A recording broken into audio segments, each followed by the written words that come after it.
अगर आप बोलो कि हम मर्दों के शाना बशाना है, सबसे पहले मैं ये बता दूं, हम वाकई मर्दों के शाना बशाना बिल्कुल नहीं है। 2 साल यूनिवर्सिटी में पढ़ा था। यूनिवर्सिटी में जो सब पढ़ाया जाता है वो मेरे ख्याल से फील्ड में हम अप्लाई नहीं कर सकते।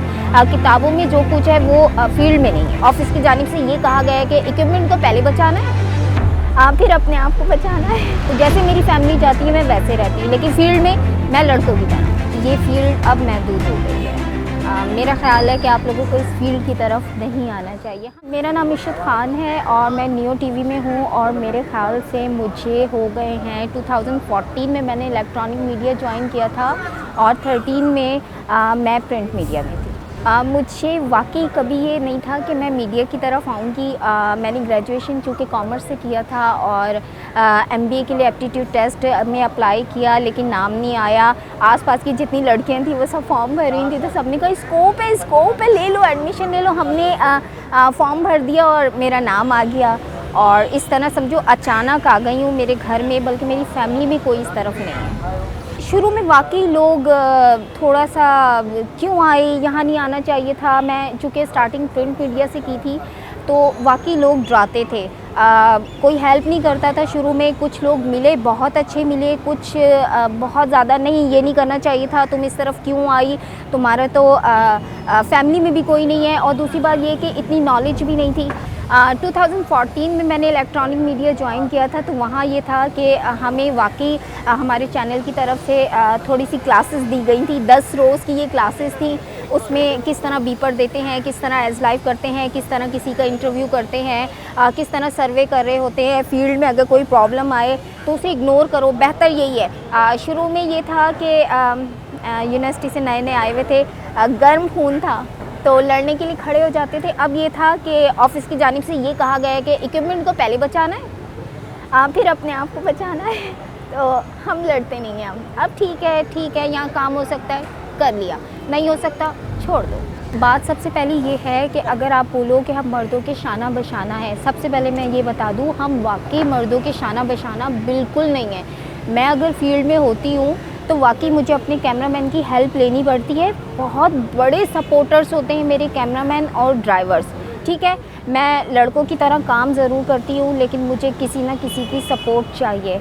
अपने कैमरामैन, ख़ास तौर पर मैं कैमरामैन का जिक्र इसलिए कर रही हूँ कि मेरी आज तक मेरे ख्याल से 7-8 साल हो गए हैं, उनकी सपोर्ट के बगैर मैं आगे नहीं गई हूँ। हर्डल्स हुई हैं, कभी ऐसे हुआ है कि मैं शेलिंग में भी हूँ, वाटर कैनन जहाँ बरस रहा है वहाँ भी हूँ, कई लड़ाई झगड़े हुए हैं वहाँ भी हूँ। मतलब चूँकि मैं जनरल में थी पहले, अब बीट मिल गई है, थोड़े से सीनियर हो गए हैं हम, तो हर जगह जाते थे तो मेरी हेल्प करते थे, मेरे कुलीग्स करते थे, ख़ास तौर पर मेरे अपना कैमरामैन करता था। तो मैं लेकिन ये बात फिर रिपीट कर रही हूँ कि मर्दों के शाना बशाना नहीं है, औरत एक कदम फिर भी पीछे रहती है। हाँ, हम काम एक जैसा ज़रूर करते हैं, लेकिन उसमें मर्दों की हेल्प रहती है। इमरान खान का जलसा था लांडी में और हमें बोला गया था, मेरी बीट चूँकि नहीं है पीटीआई, मुझे भेज दिया था, तो मैंने वहाँ जाके काम किया था। ऐसा था कि हमारी गाड़ी के ऊपर लोग चढ़ गए थे। हम डीएसएनजी भी दी हुई थी, छोटी गाड़ी भी दी थी।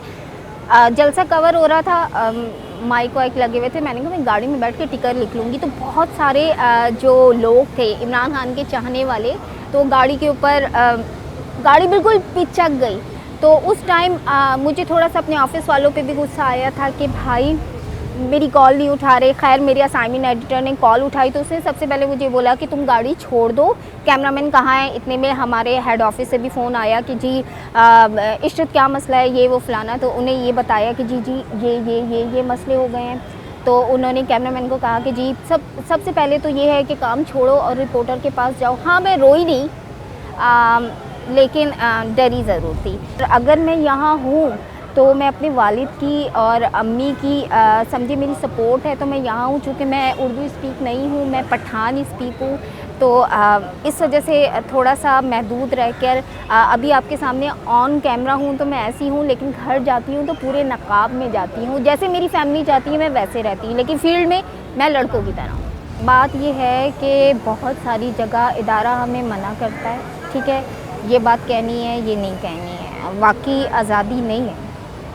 और हम वहाँ से सैलरी लेते हैं तो हम मजबूर होते हैं कि हम वो बातें नहीं कहते, सही। और दिल चाहता है ज़रूर कहने के लिए, लेकिन नहीं कह सकते, ऐसा है। सैलरी डिडक्शन का मामला हुआ है, लेकिन हमारे इदारे से किसी को निकाला नहीं है, ख़ास तौर पर कोविड के नाम पर।